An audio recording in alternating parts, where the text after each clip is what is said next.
Welcome to Hardwired, the Human Algorithm. I'm Lena, and today we're diving into a topic that keeps most parents up at night. And I don't mean the toddler who refuses to sleep. I'm talking about the digital world our kids are navigating, often with more confidence than we have opening a new app. So my guest today is someone who spent decades understanding how to protect the vulnerable, right? She reads patterns that others miss and preserves evidence when things go wrong. Lucy Howard is a former detective chief inspector with the Met Police and now runs Lucy Howard Online Wellbeing, where she helps families, schools, and organizations build digital resilience. Lucy, welcome. I'm very excited, I have to say, of having a former DCI on a parenting podcast. So I have to share that. It's a bit like having a bomb disposal expert walk you through a teenager's bedroom, but quite reassuring knowing who I'm having the conversation with. So welcome. Thank you.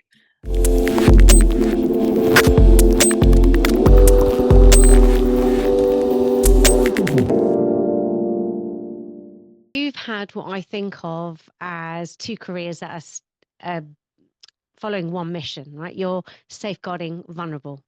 And you went from investigating serious crimes in the Met to helping families navigate this absolute minefield that is the internet in 2025. So, how does your work as a DCI inform what you do now? So actually, my background in policing comes into a lot of what I'm doing now. The work I do now, I created Lucy Howard Online because I felt there was a real gap between that sort of generic, be kind online, stay safe online, use parental controls, and actually helping parents and children navigate their own experiences of the internet and online spaces. And so, what I do in my work with children and parents is I use those investigative skills, those techniques, those tools to teach them to do it for themselves. So, in the longer term, they don't need people like me or like you, or, they can do Yeah. it for themselves. They themselves are investigating and risk assessing and making choices for themselves around what they're doing in online spaces. That's great. And I want us to pull back the curtain and start with something that often stops parents in their tracks, and that's the hidden internet, right? By the time most kids hit 13 years old, their digital footprint is bigger than a politician's was 20 years ago.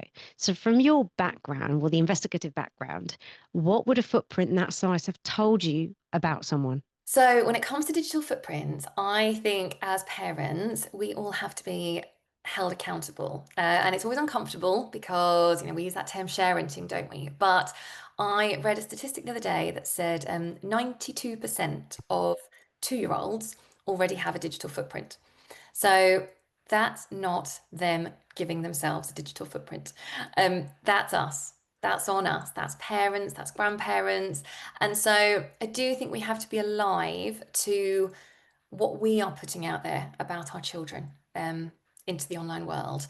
And some of the work I do is looking at what those digital footprints might look like. And often parents are really quite shocked at just how much is out there.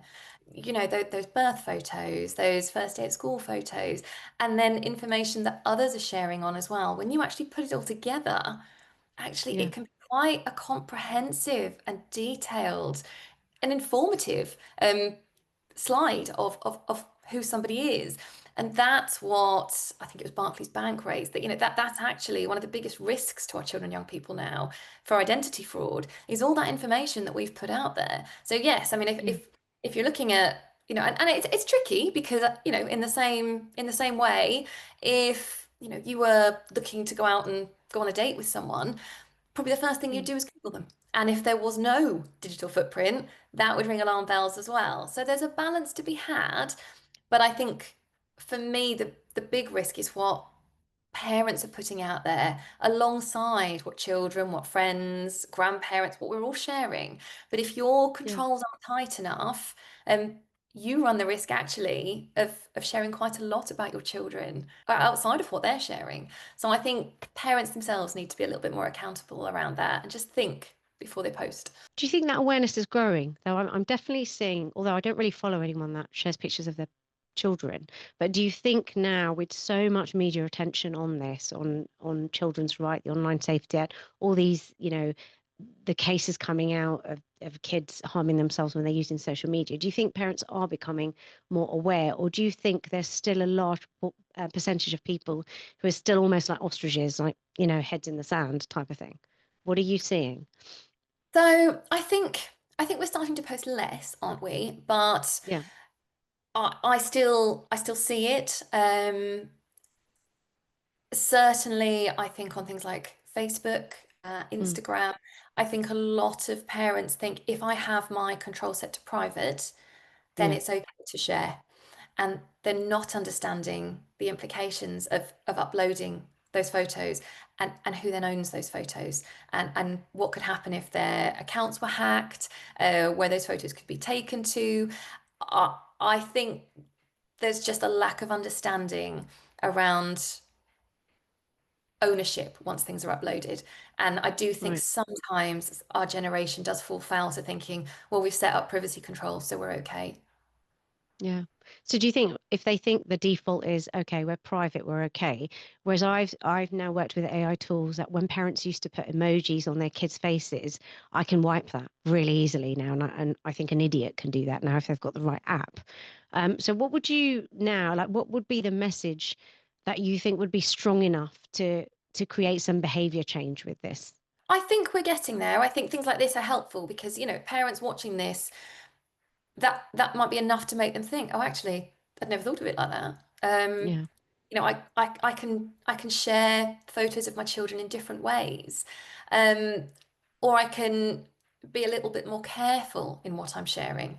So, what information can you glean about my child from what I'm putting out there or from what I'm posting?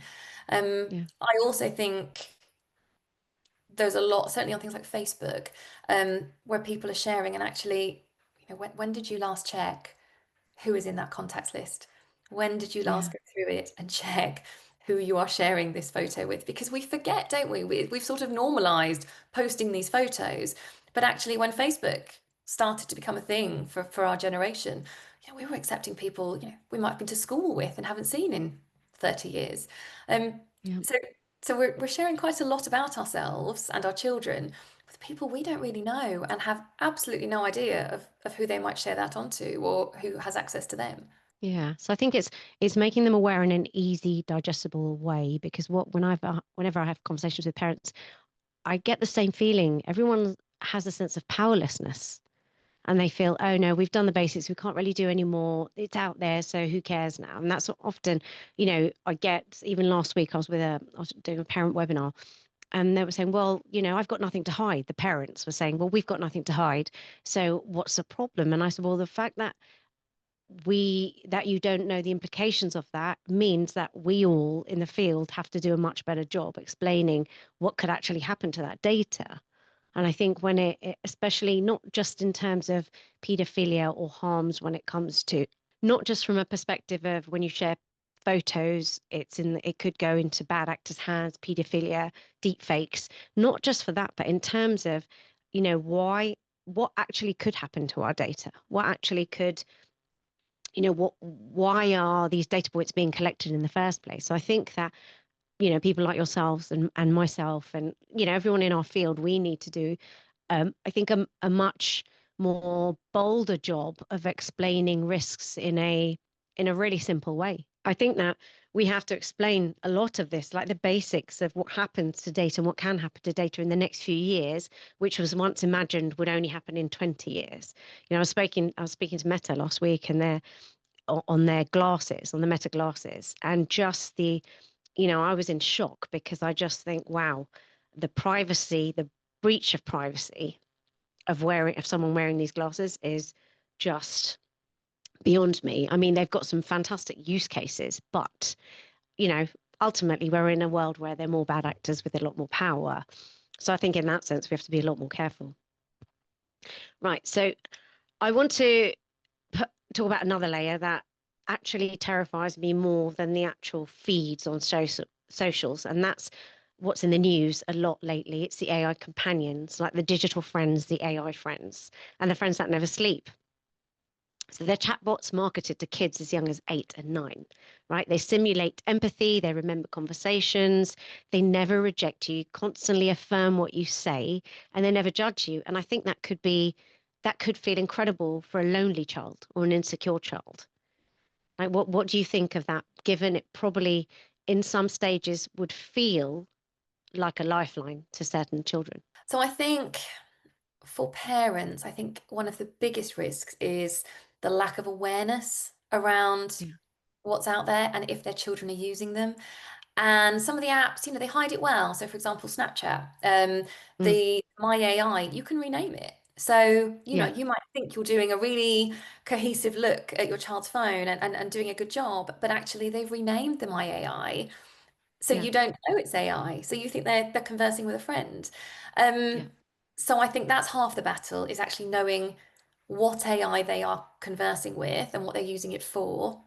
Um, I think the risk to the child is around, if they are not working and interacting with friends, human friends, and yeah, experiencing conflict, disappointment, conflict resolution, resentment, jealousy, all mm, perfectly valid emotions that they are going to have to learn how to regulate in order to manage them in later life. What's going to be the end result if we have a generation that are used to being told, yes, you're right to absolutely everything they ask AI, yeah, because they do, and it's very clever. And again, another thing I think parents don't understand is things like Character.AI, for example. mm, If you're chatting and you go away, it'll send you an email trying to draw you yeah, back in. So it's very clever with what it does. So yes, there's support out there, and I think recently there were some changes made. Um, to actually to the crisis line I work with, Shout, it started to direct people into Shout if they were in crisis. yeah, Of course, Shout's got human people behind it. So at the end of everything, we still need that human contact, don't we? I think it's yeah, fine if you want to experiment with it and you're happy to let your child take a look at it, be au fait with new technology, and understand how to use AI. But it can't be a crutch. It can't replace human contact. yeah, And I think we need to be careful we're not looking to it for the answers because it's not there to give us the answers. It can give us options, and it can certainly yeah. support us in looking for answers. But, you know, at the end, we need that human contact, don't we? No, I'm totally with you. I'm very human first for everything, despite, I mean, I use AI so much, but I'm very aware of how I'm using it. I'm compartmentalizing how I use it within work strategies. But when it comes to actually conversations, I'll favor humans all day and I'll encourage my children to do the same. Um, but what I have been finding, and this is, I speak to teens and tweens, including my own, and we were talking about healthy attachments. And my son was saying, actually, now, they use Snap, say, for group calls. And that I don't mind because I do think that's very social. And that's what we used to do, be on the phone with our friends at night time, in the evening, sorry, not too late, obviously. Um, but then when I spoke to other children who didn't necessarily, the parents had actually shut off functionality, which is one thing I do think is a good thing.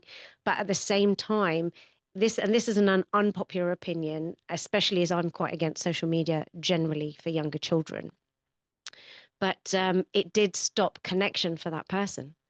And, you know, I mean, I think it's a double-edged sword, right? If you say no to something that could breed real connection, like voice-to-voice calls, and that's almost a replacement for our calls, and then and a parent stops it, like what would be the best thing to actually talk to a child about it then? And you have your boundaries. So I have my boundaries. My 11-year-old does not have any of this, and it's a constant conversation.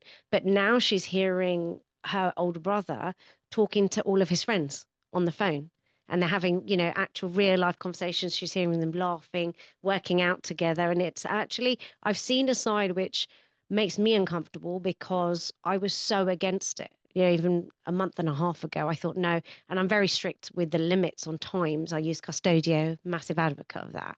Um, but it's also allowing me to see that there is some form of connection, but it's only if it's overseen by, like, it's overseen by me. I can hear him. If I'm not hearing him talking to friends, then it's off and I just shut off the access. But that's only because I'm aware I have the apps to control. And I have constant conversations. And I think many parents don't feel they have the ability, the time, they're overwhelmed. Like, what would be something simple they could do, especially when it comes to so many kids using these AI chatbots unintentionally, starting off as homework helpers, and that just very quickly goes down the wrong path. What would you suggest they could actually do, or say? What would you ask them to say to their children so that they at least feel somewhat in the loop with their children? So, I mean, even if you use a really straightforward example, I saw one the other day and it said about it was around a mushroom, and they said, is this mushroom poisonous or non-poisonous? And Yeah, AI had replied, it's non-poisonous. And the example was obviously they'd eaten the mushroom and it turns out it was poisonous. And AI's next response was, oh, what would you like me to tell you about poisonous mushrooms? And yeah, I think just really straightforward examples like that help parents to engage with their children, and say, yeah, can you see it's it's going it's always going to find an answer. It doesn't necessarily mean it's an answer that's going to be useful to you or beneficial to you. You know, asking it if a mushroom's yeah, poisonous or not, if you get the wrong answer, you're not there to ask the follow-up question. But AI will still be yeah. there, and AI will just Yes, continue to provide answers and information to what you've put in. Um, so I think making it real with yeah, children, I think showing them. I mean, I would always suggest, that I don't believe that children should be on any app that parents aren't on. So if you've got children asking if they can go on things like Character.AI, yeah, you need to log on yourself, and that you can log in, um, choose your friend, and have a chat, experiment with it, so that you yeah, know what your child is doing, because very quickly, they think it's funny, they think it's mm, funny to have an AI girlfriend or boyfriend, but like mhm, everything, as yeah, parents, we need to be intrusive around what that contact looks like. And yeah, and it's not always as easy as just saying, oh, well, I'll check it afterwards. I mean, you were talking about voice calls, and I mean, for me, that one, I I really do think we need to have a balance around that, because yes. it's turning into a peer pressure thing now, where, if you're not available for the call, you're deleted from the group. And I think there's Oh, real really? Okay, that's good to know. that we're sort of turning this into you have to be available, when we say, and you have to go on camera, and there's a lot of pressure on them, Mm, to show up when somebody else wants you to show up, when actually you're at home. That should be your safe space. That should be your time to chill out. And actually, if you want to converse by text, but this pressure to show up on the call, face on. yeah, There's a lot, and this, going to sleep, still on the call to each other, still speaking to each other. Again, that constant pressure, that constant need to be on. Um, yes, it concerns me for them. Sometimes it's not so much about what they're accessing, it's the fact that they're letting people access them that worries me. It's that yeah, constant need to be available, when actually I think we should be teaching them it's it's okay to prioritize yourself. And I know that they might roll their eyes at the word self-care now, but actually, they do need to be thinking about what self-care might mm, look like for them, and it's not constantly being accessible to their peers and their friends, and sharing their locations and answering the phone because their friend is bored and wants to talk to them, and if they don't, they'll be deleted from the group. So there's yeah. a definite balance to find there, I'd say. I'm glad you shared that. Actually, it's made me much more mindful because I do take, he brings the phone down as soon as I say, right, your time's up. I don't care. It needs to come downstairs. But I'm also looking slightly forward, thinking I'm going to be asleep when he's still awake pretty soon. Right. And I need to go to bed much earlier than a teen probably would. So I'm glad you shared that. Let's talk about something else that's quite concerning now, and that's the deep fakes happening Yeah. everywhere.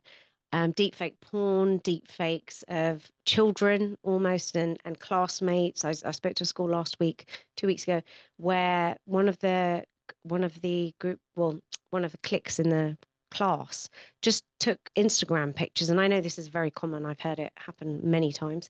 Took normal Instagram pictures and made them of a couple of the girls in the class. They targeted them and they made deepfake pornography movies of violent movies. And these girls were 14 to 15. And it was quite this year, I think that's year 10.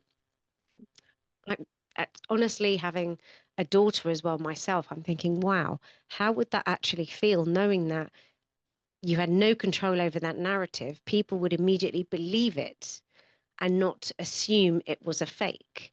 And that's something that I feel the conversations have to be had much earlier. Like I've started having them with my 11-year-old, and it's hard to make it age appropriate, without terrifying them. So most of them, most people have no idea when it's even happened until it's already been circulated to so many people. But how do you even begin to prepare a child for that? So I think it starts with preparing yourselves for it, if I'm really honest, because Mm, I think we hear the word deep fake and we think, oh, mm, sounds awful. It's not happening in my house though. And yeah. the way the statistics are going, it could well be happening in your house. And Yes, you need to make sure that when it does happen in your house, I think we all need to start talking about when it happens rather than if it happens to prepare if it ourselves. happens, yeah. And I think we all need to be thinking now about how we would react. Because I would say, you've got three main priorities. If your child comes to you and discloses that, there's three things you need to be doing. And the first of those is you have to steady the ship, no matter how terrified you might be when they come to you because you're seeing it with an adult lens on it and you're thinking, oh my goodness, you can't show that to your child because they are terrified. But they are not only terrified for what has happened, they are terrified for how you're going to react. So if you have a Yeah, child that has plucked up the courage to disclose this to you, you have to steady the ship for them, no matter how right. terrifying it feels in that moment. So you have to prepare yourself for that now. That is what matters most. Everything else comes secondary to being there in that moment, in that first 5 seconds. Your reaction will mean everything to that child. And second of all, once you've done that, you need to be securing evidence. Now, that evidence, that might be screenshots, it might be taking screenshots from a different device, it might Okay. be uh, checking where it's come from. The main thing parents do wrong in this moment, and children, is they panic and they delete everything. They're terrified and like, just get rid of it, just get rid of it. If we can't see it, it doesn't exist. And you need to do Right. the opposite. You need to keep hold of it because of course you're going to need that. If you need to think of it almost as scene preservation, but it's online. So you need to be keeping hold of everything, not deleting it. And lastly, the most important thing after that is you need to be looking after your child, and making sure that they're okay. And what that victim care might look like. And it might be different depending on the child, depending on the child's age, depending on the child's knowledge around technology. But I think most importantly is that they understand that you're working with them and that Yeah. you're not going to take their phone off them and confiscate it, because that's when they feel most vulnerable. So if they think that they're going to come to you and disclose this and the first thing you're going to do is take their phone away, the chances are they're going to try and manage it alone, and that's when it gets worse. And that's when things Okay. like extortion come in, and it all escalates, and they're doing it alone. So that is why I'd say the most important thing is think about it in terms of, if you want to prepare your child for it, you need to prepare yourself for it first, and how you will feel when that disclosure comes to you. I do get that. It would never be my child a lot. And I just think actually their brains aren't formed. They're very capable of making insanely stupid decisions. And that's okay as long as we're prepared to pause and just be with them and support them. You're right, actually. I thought, gosh, the first thing I would think to do instinctively is probably, oh my gosh, let me just take the phone so she's away from that. But actually, the instinctive action is not the right one in this case. They feel they're being punished. And I mean, the even it's easy to say it won't be my child, or and a lot of parents do feel they're trying to be intrusive, but it's so tricky to be intrusive. You look at these Yeah. group chats they're on. They're on loads of different apps, they're on loads of different group chats. A lot of what they do now is they voice note, or they do these one-shot photos. So even when parents are saying we're checking, unless you're doing it live time, you're missing Yeah. stuff. You don't know what your child has actually seen that has since been deleted because you're just seeing deleted, deleted, Yes. deleted. Or you've got to go through and listen to a load of voice notes. These stickers, they're really easy to get manipulated because, of course, they're taking these stickers, they're sharing them. Stickers can then be shared on to the device Yeah. that they're sent to. And it used to just be a thing on Snap, but they're doing it on WhatsApp now as well. So everyone's Right. got these multiple stickers of all their peers shared in their own phones, which you can easily create an image from. And Yeah. it's happening, and they're doing it more and more, and the apps are making it easier and easier to share. WhatsApp's got the status updates now. People are sharing photos. Photos can be taken from there. Um, they are making it easier for these things to happen, and I think that's why we're seeing this increase. But I definitely think Yes. the Yeah. message to parents now is stop thinking if and start thinking when, and that will get you Okay. ready for Right. it. And just for clarity to parents listening, this is illegal in the UK, right? Taking any form of sexual image or sexualizing an image is illegal in the UK, or sharing a sexually explicit image, just sharing it. So, as you're saying, the platforms are making it easier for kids to share, and yet it is illegal. It's just a oxymoron, isn't it? So we live in So it's a always been illegal, duality. obviously, with children, but yes, it is also an offence with adults. And yeah, I think this is the balance to be had with parents is teaching your children any image you put out there into the world can be manipulated and exploited. And Yeah. it's a lesson for us as well as parents. Any image we put out there can be Yeah. exploited and manipulated. And I think that's why So, we can't stop technology, but we can enter into a discourse with our children around it so that they will tell us and so that we can help them. Or if you don't know how to, they can contact us and we can help them. yeah.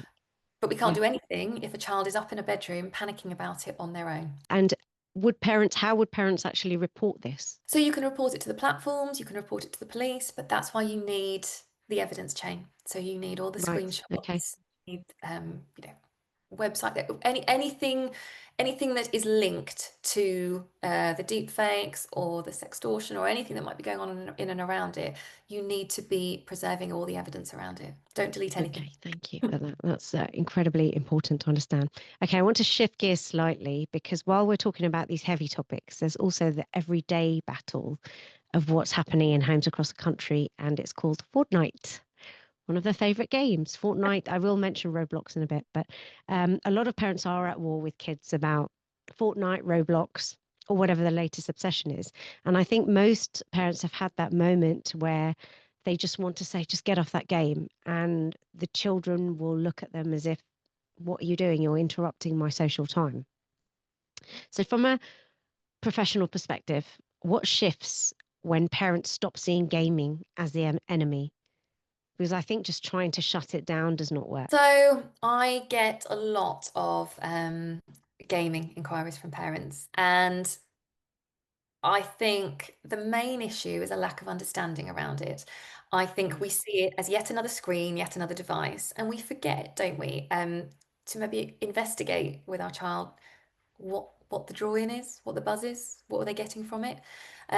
Because as you said, listening to your son, they put those headsets on. It might be that it's their first foray into communicating with their peers outside of the school playground because they can communicate, they can chat online, they might not have phones yet. So, and that can be lovely. In Mm. the same way as we would expect, peers face to face to then have conflict and fallouts and bullying, you will enter into the same issues if they are interacting with their peers online. I think you have to expect that. It would be naive not to expect that. Not Um, to. Yeah. but but certainly there is a draw to it, and I think you have to explore what they are getting from it, so that you can help them maybe to recreate that elsewhere or Yeah. offline. But I think for me, the main issue I see is a lack of understanding around how Fortnite works.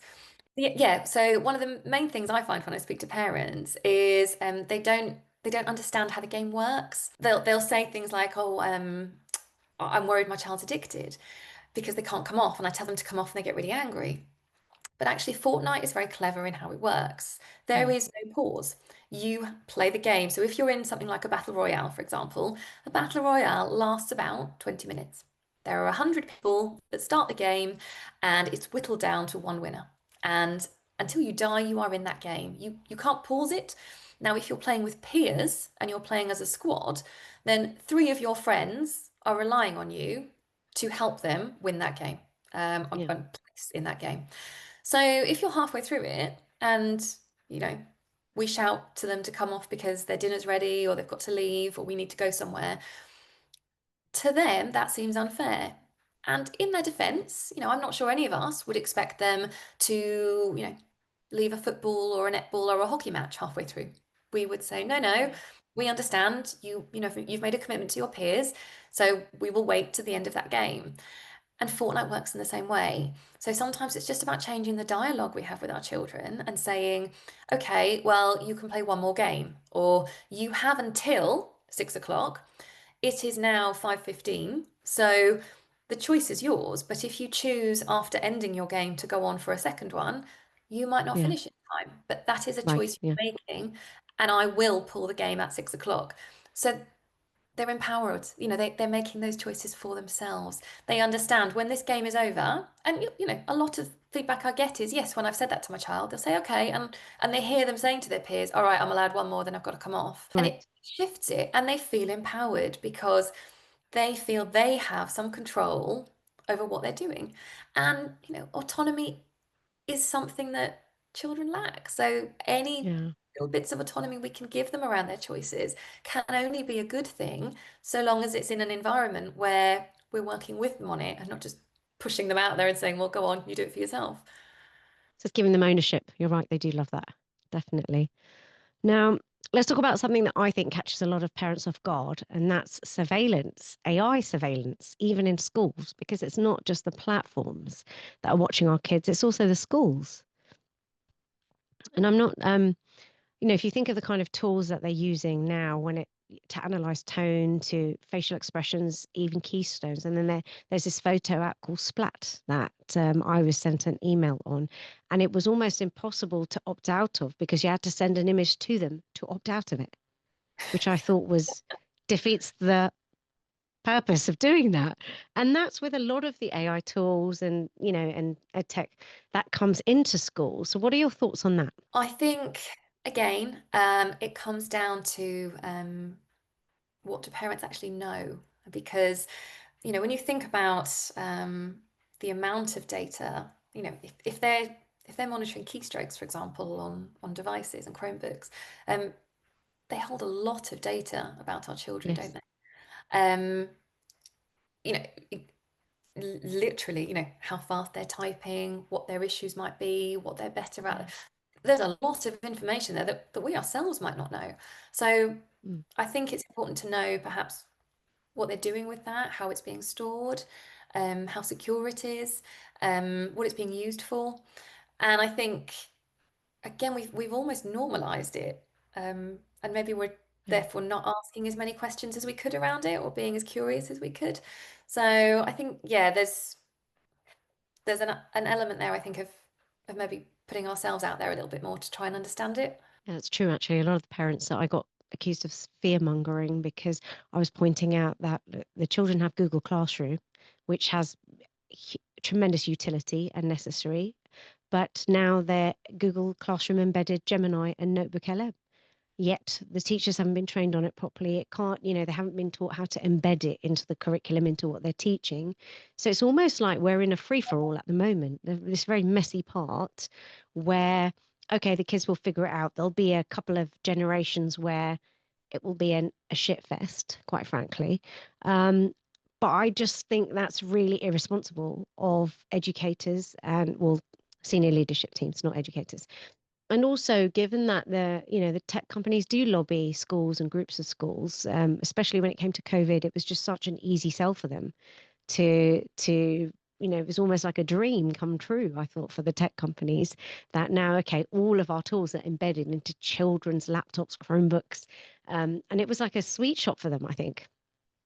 But I do feel, that parents actually do need to understand that, look, just like keystrokes, as a very small example, like one of a million examples of what will be learnt about the child through their use of tech in school. And I'm not saying to not use tech in school. I think it has some very strong use cases, and I think it's so helpful for children who learn differently.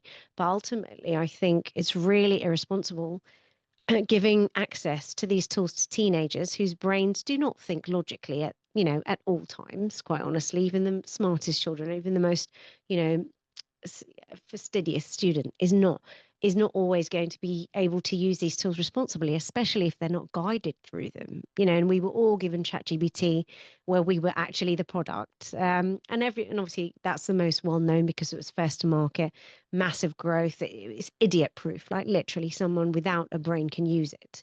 And it sort of it makes me feel that, okay, we have to do what we can do as parents, right? Big tech will never act ethically because it's not a growth strategy, right? They need fast growth. So then surely we must come together with senior leadership teams and educators and heads and saying, look, there has to be some sort of compulsory sort of basic knowledge, where all teachers across disciplines, across subjects, are able to know when to responsibly embed the technologies and use it as a tool, not a crutch. Because I know from speaking to multiple teens over the last 2, 3 months that they're all cheating. They're all using ChatGPT at school. They're all using Gemini or whichever, or Microsoft Copilot. And there's no way of teachers being able to tell, because you can't, when you've got a group of students, it's impossible to monitor. Absolutely impossible. There's no way any one teacher, even two in a group that size, would be able to detect that. And now the detection tools are deemed useless because you can run it through multiple AI models and take away the watermarks and present it, and no one knows it. Personalize it a little bit, and there you go, you've got an individual piece of work that's non-traceable. So what are your thoughts on that? Because when it comes to schools also learning to be transparent, if they're the beacons of knowledge and knowledge providers, I think some responsibility should fall on them of, okay, let's set a policy. Let's actually have a discussion with all the other heads and say, right, we need to put something out for parents. And I think that's lacking at the moment, which then only goes further to increase safety issues. Like, what's your view? What do you think schools could do or should do? So I feel ever so sorry for schools, for educators, Yeah. for leadership teams, because we're all on the back foot when it comes to Yes. technology around this, Oh, and it 100%. keeps coming, and they are busy. They didn't sign up for this, you know. Yes. Agreed. They signed up to be teachers and help our children learn, and Yeah. more and more and more of this keeps getting foisted onto them. And I'm sure some of it is useful. I'm not disputing that, but it's having such a big impact on them, and it's changing how they teach and what they're used to, and the expectation on them is huge, to just move with the times, and they might not want to, and they might not know how to, Yes. and there Exactly isn't that. time to spend embedding it with them and teaching them and training them, and it moves so quickly that you train them in one app, and it moves on, and by the next year they're on something else. So I think I think that's where people like you and I come in. It's, in Yeah. the same way that we work with parents, I wonder if, we need to do more to help them, and almost go into schools and work with educators and teachers and teams and say, you know, these are the risks, these are the positives, this is what you can, this is how it can make your life easier, but these are the things you need to be alive to, aware of, the main risks, the main issues, in the same way we do it for parents, saying these are the main things you need to know about. You're busy people. If your child is using this app, you need to know this, this, and this. We could do it for educators as well. But Yeah. I do think it is an impossible task for them to stay on top of technology and everything that comes with it. I mean, I don't think any of us can stay on top of it. I'm in that we're in the field and it's still impossible to know everything. I'm learning new things every single day. Mm. And especially with the state sector, they're so under resourced and they can't fit in what they are already meant to be doing alongside guidelines that are released in 2026 and 27. I don't know how they're going to actually do that. So I feel maybe, well, I'm talking specifically state sector, that I think they need to be helped so much more than the independent sector have leeway on curriculum and they have more resource. So I'm thinking of, right, get the independent sector to perhaps help the state sector. And Mm. so we're all learning together. I don't know what this looks like. I mean, my colleague and I at Gen R, we do have a CPD for AI for educators. I definitely want to do something with you on that as well. And I think it's more and more necessary, but even just as a gentle, like, let's have a broad, gentle overview of, look, this is what we all need to get on the same page. We're not going to agree. We have different methods of teaching. Our styles are different. You may not be on board or you may love the tools, but we actually have to, and I mean it from a head's perspective, senior team's perspective, that they're the ones leading, and it's unfortunate that it's fallen upon them, but just, like CEOs or directors, same difference, except for teachers, they're affecting the next generations, right? So I do think that we need some, the pace of the introduction of these technologies is so quick and done with intent. Mm. That speed is definitely intentional to just throw everybody off and make sure that none of this is really embedded properly. So they've got almost the Wild West of collecting data for the next couple of years until they know education moves slowly, right? They completely understand this. So I'm going off on a tangent and another moan, so I won't. But what if I think, what could parents do then to work collaboratively with school? So, there's people like you and myself that can do that. But what about, when school pushes back? So there's different cases I'm seeing now where parents do want smartphone free, or not even that, at least to be told, look, what do our kids have access to? What do we need to be aware of? We might not understand the complete landscape, but just tell us what we're dealing with. And I do feel that, when I'm talking about independent schools here who do have resource, they're not doing that. And they're getting pushback. I'm speaking to parents every day that, okay, what can we do with this school? I'm like, okay, have this type of conversation with them, send them this template. You've got to be collaborative and not attack them, because we are all learning, as you've said, and I will repeat that. We are all on the back burner here. We're all learning and playing catch up. But I do think a responsibility has to come from them when it comes to, they're teaching our kids. Am I being too Mm. harsh? What do you No, think? I think it's there, but I think there'd be an awful lot of teachers and educators who would agree with all of this. Um, Yeah. but I think, and again, it's, even us, even working in this field, we're on the back foot with some of it, and there's things that we find out about every day. Like you're saying, every day moves on in this Yes. world, and I just don't think they can keep up with it. And Yeah. so I think it's, and I get it, they've got parents going into them again and again and again. Um, if they don't know it, if they don't have the answers. And I do see that clash with these phones, um, where, parents will come in and say, well, what are you doing about X, Y, and Z? And the school is sat thinking, well, so much of what you're telling me about, that your children are rowing online at home, sat under your Yeah. roof. They come into school, and I then manage the fallout. And somehow I'm still the bad guy because I haven't Yeah. done X, Y, and Z for you. So I can see why there's a clash. And Yeah. I do think, like you said, collaborative. I think both sides, we've almost got to take off our armor and just say, Mm. we're in it together.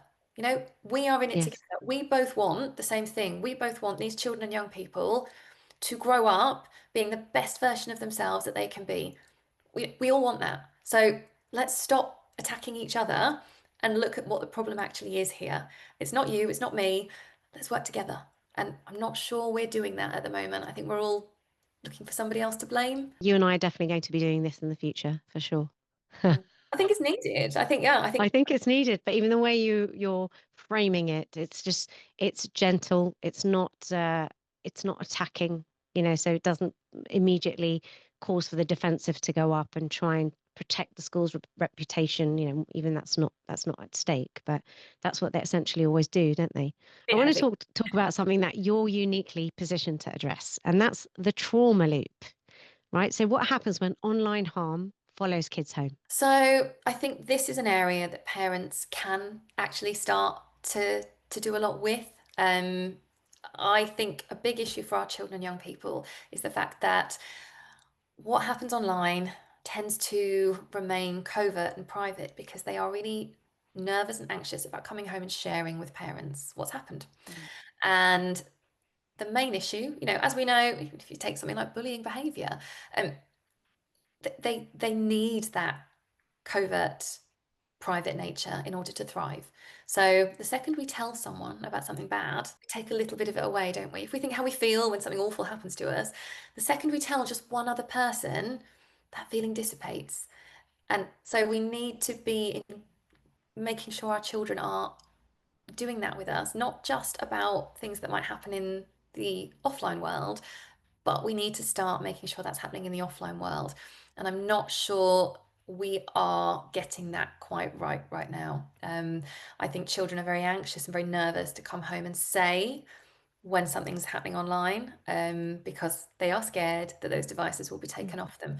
And I get why. Right. I do understand it, because it feels like, okay, so they're being hurt, or if they are brave enough to disclose to you they've done something wrong online and they've posted something out there that they shouldn't have, because they are, it isn't always that they are the person that's had something done to them. Sometimes our children are the perpetrators. We need to be alive to that too. We need to be making sure we're thinking of how we manage those situations as well. But if they are coming to us and they're saying, look, I messed up, um, we need to be, you know showing them and modeling, acceptance, forgiveness. Because at the moment, I think they are seeing that sort of cancel culture that Yeah. our generation has very much created online, and they're modeling it. And so I think they all go in on themselves rather than share because they are terrified of what happens when they make a mistake. So I think we need to be modeling a little bit more acceptance, a little bit more forgiveness. We didn't grow up Mm. in a generation where all our mistakes were magnified and shared and Yes. kept online. We made our mistakes and then we moved on from them. But theirs follow them and they haunt them. And I think we need to start helping them a little bit more with that. So would it help as in, if we tell them, look, I need you to know that if something happens, I'm not just going to take your phone away. So don't think that that's going to be the immediate consequence. It's more, we'll talk about it. Let's see what options work for you. I want you to feel safe. If you know it feels off, then just don't go on it. Do you think that would be effective? Yeah, so, use us, use this podcast, start a conversation Yeah. with your child this evening and say, oh, I was listening to a podcast earlier today and they were saying that actually the biggest issue, for children right now is that they think if they tell a parent that something's happened online, their phone will be taken away. Is that true? Is that something you think? And Mm. then chances are they will say yes. And that's how you open it up and say, well, it's interesting because actually, as they were talking, be authentic, be real, say, Yeah. see that my gut might well have been in the past. Okay, I'll take their phone. But you know what? I listened to them and I'm listening to you now. And actually, I can see that's not the right way to go about it. So, how about we have a talk about it and we say, okay, when you show me something, I might not manage it in the correct way, but what I can Yeah. guarantee you is I won't take your phone. I Yes. might I might look a bit shocked. I might get a bit cross. I won't take your phone. I might, how do you think we could work through this? Because I'm going to be nervous about continuing to give you the free reign access you may have had, or letting you use it in your bedroom, or whatever boundaries you've set with your child. So we Mm. might need to change those. What might those look like?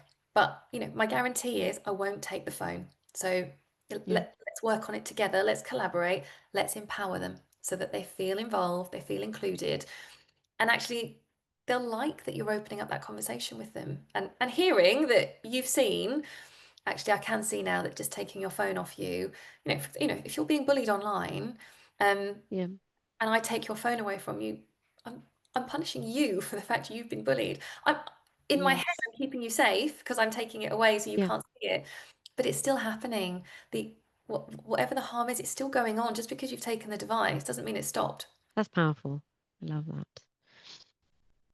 Right, we've talked about risks, deepfakes, AI companions, surveillance, gaming, trauma, but I don't want parents walking away from this thinking the internet is a war zone and my kid is doomed and we're doomed because it's just overwhelming. So I want to talk about hope because AI is not going anywhere. These games are not going anywhere. Our kids are going to grow up using these tools, right? So how do we best equip them, not just to survive, but to thrive? The $1 million question. So I use, and in the work I do with both children and parents, I use the peace model, which is, something I used to use in investigations. And I would say the first thing to be doing with them is you are doing your preparation and your planning. And that can start, right back in key stage one. They're using devices anyway. So, start those conversations early, and start to include them, involve them, make them part of them. What brings you joy? I've noticed that you seem, you're not yourself today. What apps have you been using? You know, that level of detail, not just, oh, you seem a bit grumpy, it must be your phone. Mm, Get intrusive, get involved. What are they doing on them? So, start those conversations early so that you've got that level of detail with them, you've got that dialogue going. Then start to engage them, engage and explain. So P, prepare, plan, E, engage and explain. And that can be things like, yeah, do you actually know that everything you see on the internet isn't true? And would you know where to go to check that? So, how to mm, fact check, how to do a reverse image search, things like that, open the conversation up. Um, account, always, let them talk. Don't judge them. We don't necessarily understand everything they're doing online, and that's okay. If you don't understand why they want to buy clothing for their avatar, um, that's their world. Lots we did that our parents didn't understand, and it made total sense to us. So that's okay. But far better that they're talking to you about it than they're going off to try and find free Robux to, clothe their avatar and therefore getting into a scam because of it. So far better you're listening to them. Once you're getting those accounts, that's when you can use the C, and that's the clarify, that's the checking, that's the challenging, and that's when you've got to have them giving you that free dialogue for you to really yeah. get into those challenges. Because until you've got that, any challenges that they're gonna switch off. You've got to have them feeling they can talk to you before you can start to get them to challenge what they're seeing. And once they're challenging, then they can evaluate it for themselves. And that's where you want to get to. You want them evaluating those online spaces that they are inhabiting for themselves and making the right decisions to make their use of the internet a positive one. I love that. That's brilliant. Thank you so much for this, Lucy. So that's Lucy Howard, former DCI Detective Chief Inspector, now founder of Lucy Howard Online Wellbeing, reminding us that the skills we need to parent in the age, that these actual skills aren't new. They're the same ones we've always needed, the curiosity, the calm and connection. Lucy, where can people find you if they want to learn more about your work? So I'm at lucyhowardonline.co.uk. You can also find me on Instagram, on LinkedIn, on Facebook. Um, but yeah, if I can help at all, then yeah, please get in touch, drop me an email. All my details are on my website. That's brilliant. Thank you so much for your time.